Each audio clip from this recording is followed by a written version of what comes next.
brothers who tormented me in my youth. And, put it up? All right. Okay, so as I was saying, I have a couple of older brothers who tormented me in my youth.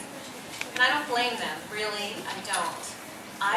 They were the second and third of 4 boys in my family, and I was the first of 2 girls who followed them.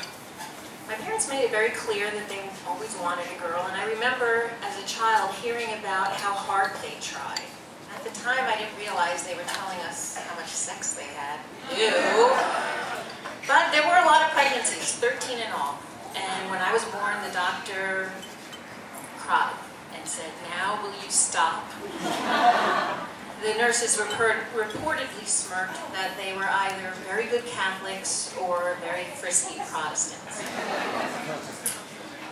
Well, good Catholics that they were, in the end, they made a deal with the Blessed Virgin Mary, and I was born.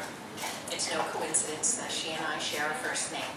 So if there was any resentment about my arrival or my place on the family pedestal, I completely understand, because my parents really wanted me. And they were just the extra kids that accumulated along the way. So in high school, our routine was to come home after school, and the boys, being genetically predisposed to plop on the sofa, would plop on the sofa. And the girls would act all perfect by performing chores or cooking dinner, and I always found a way to make sure the vacuum cleaner was running and that I was the one holding it when my mother walked through the door. During these after-school hours between 3 and 5, the boys found ways to make the girls squeal. They had a pet snake that they kept in an aquarium in their room when they weren't flinging it into the face of a girl. So really, what perfect timing with my parents at work and me acting all perfect. It was a recipe for torment, indeed. So one afternoon, I recall with precision, the boys got the snake and they chased me with it. And I screamed, and they pursued, and I ran into my parents' bedroom, and I locked the door. And people, locked doors are no gate for a snake who can be guided to slip between the crack between the door and the dusty hardwood. And I saw those eyes and that snout coming towards me, and I wailed. Seeking protection, I got into my parents' closet. And it was the 70s, you see. Polyester was big. So were floral caftans and queen-size flesh-tone pantyhose.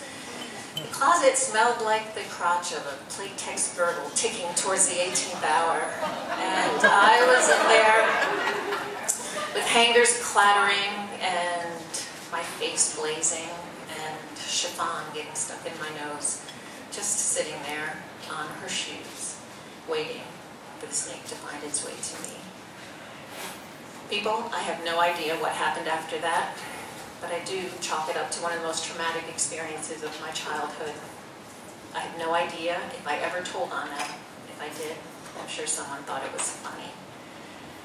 But that was not the last time that the snake tormented me. It seems like just the following week, the episode repeated itself. But this time, I was just a little bit smarter, and I ran into the bathroom, where the toilet served as a handy step stool. So when the snake found its way under the door, I climbed out the window and ran to the home of a neighbor where I sat in safe haven until my mother came looking for me, or until dinner burned, whichever came first.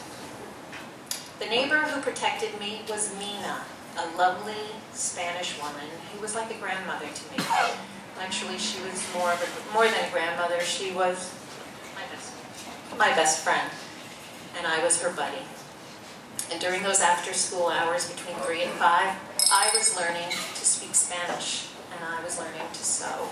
And I was having clothing sewn for me, and I was eating anything I wanted. And I was generally getting doted on. While my brothers, they were at home watching Gilligan's Island, wondering where I had run off to and playing with their stupid snake. Today, if you asked my brothers, they would tell you that Mina was a lovely woman who lived next door, and she was like a grandmother to them. But they have no idea.